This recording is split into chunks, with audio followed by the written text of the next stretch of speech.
Hi, everybody. Sarah Eggleston here from John L. Scott, and welcome back to This Week in Housing. As you can see, I am wearing my Blue Friday colors, and tomorrow's Halloween, so I got my cat ears on too. So hitting both of those fronts here.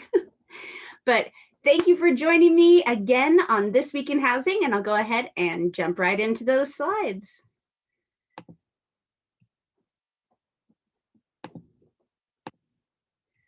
All right. So for This Week in Housing, as I said, it is Blue Friday. Last week, it was an intense game. Unfortunately, the Cardinals did take away the win on that one, but the Seahawks had a pretty impressive lead for a good portion of the game, and then it went into overtime, and man, these nail-biting endings are just, they're killing me. Yeah, so next week, or in 2 days, Sunday, 1:25 p.m. will be their next game against San Francisco. Woo! So November 3rd is Election Day. So make sure to go out and turn your ballots in. You only got a couple days left. So head on out there and drop those ballots in those drop boxes. And just a reminder, this Saturday when you go to bed, or tomorrow when you go to bed, set your clocks back an hour. It is the return of the end of daylight savings time. So make sure you remember to change those clocks. As far as the real estate news, this one came out a couple days ago. Home prices shot up over the summer. Seattle's still number 2 in nation for growth. So Seattle was beat out on growth by Phoenix. Seattle rose year over year by 8.5%, and Phoenix rose by 9.9%. And I thought this was interesting because if you look, these are numbers for August. So this article came out 2 days ago, and they're talking about numbers they came out almost a month ago. No, almost 2 months ago, sorry. And so they are using a lot of old data in these news articles, which is one of the reasons I wanted to bring this article up in particular, is because honestly, we've risen a little bit more since then on a year over year scale. So yeah, I was just really surprised to see this article come out in the Seattle Times and quote some August numbers at the end of October. So just be aware of that when you're reading articles out and about. Make sure to look at the dates, where their data is coming from, and when their data was collected. So this was another Seattle Times article. This came out on the 23rd.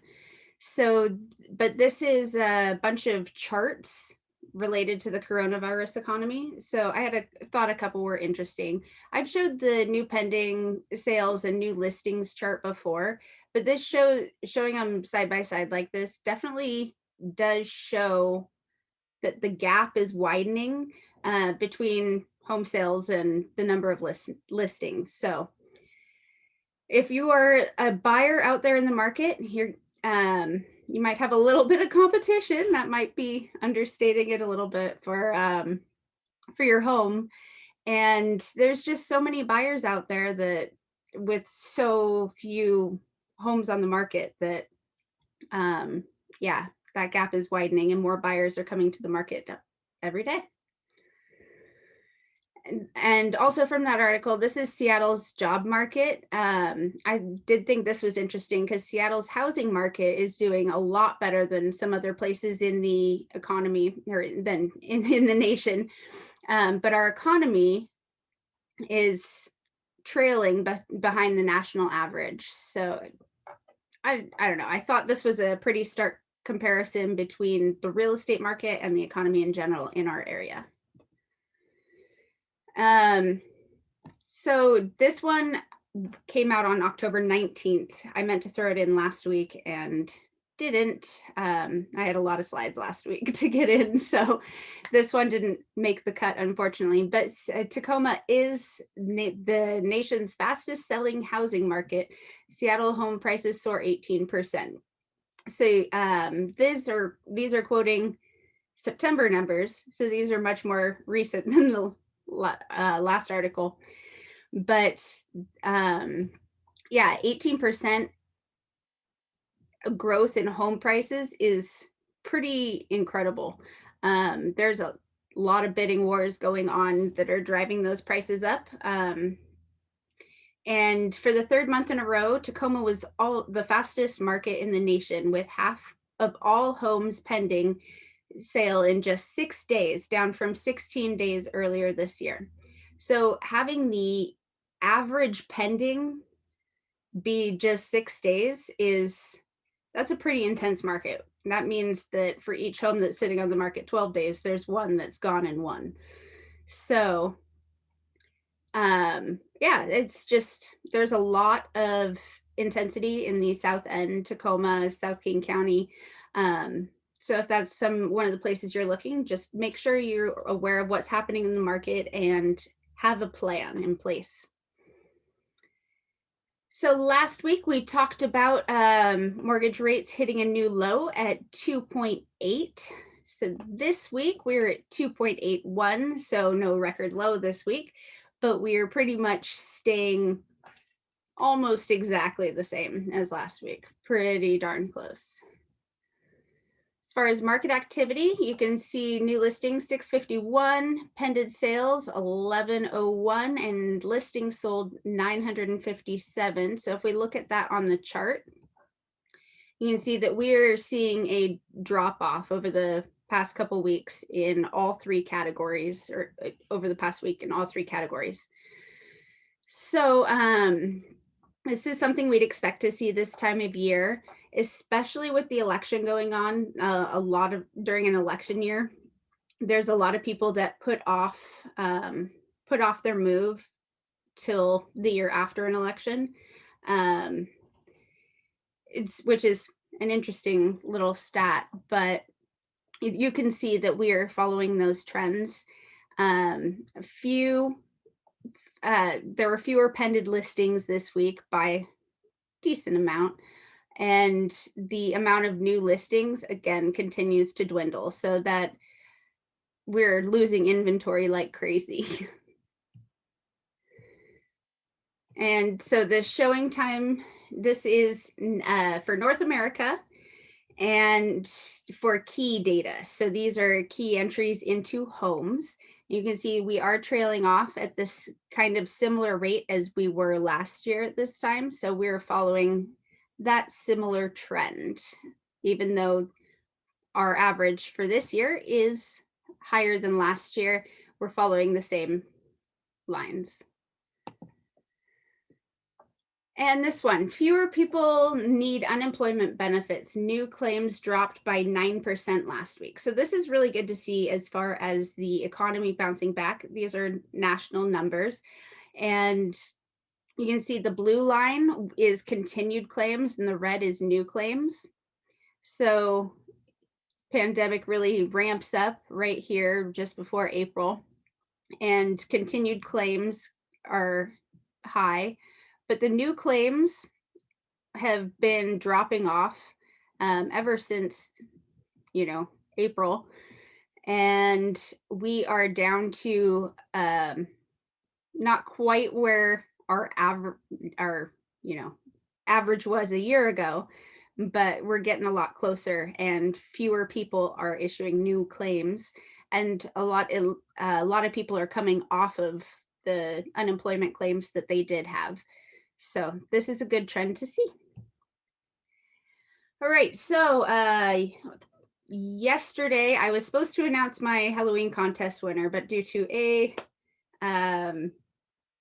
little glitch on the Facebook event page, I have rescheduled the announcement to tomorrow, Saturday, October 31st, on Halloween at 11 a.m. So if you'd like to enter, make sure you head to the Halloween Costume Contest Facebook group or Facebook event page and post your picture in there, or you can email it to me directly at seggleston@johnlscott.com and I will enter it for you. But you have until 10 a.m. on Halloween to get your entries in, and then I'll call and arrange the delivery of your prize if you are the winner. Uh, for the kids, teens, and adults categories, you get a pumpkin carving kit, and a $20 gift certificate to Common Ground Coffee and Cupcakes. And for the pets, it's a $25 gift. I know it says $20 here, but it's a $25 gift certificate to Pet Pros, which with a number of locations around the area. So make sure you get your entries in so you can win those amazing cupcakes or a gift card for your pet. And I am really excited to see all your costumes. Also, not this weekend, but next weekend on Sunday, November 8th, I am having another home buying journey webinar. So if you are interested in buying a home, curious about the process, or even maybe buying a home is down the line for you, but you're kind of curious about the process and what it takes and what you can be doing now to set yourself up for success later on, I highly recommend that you register.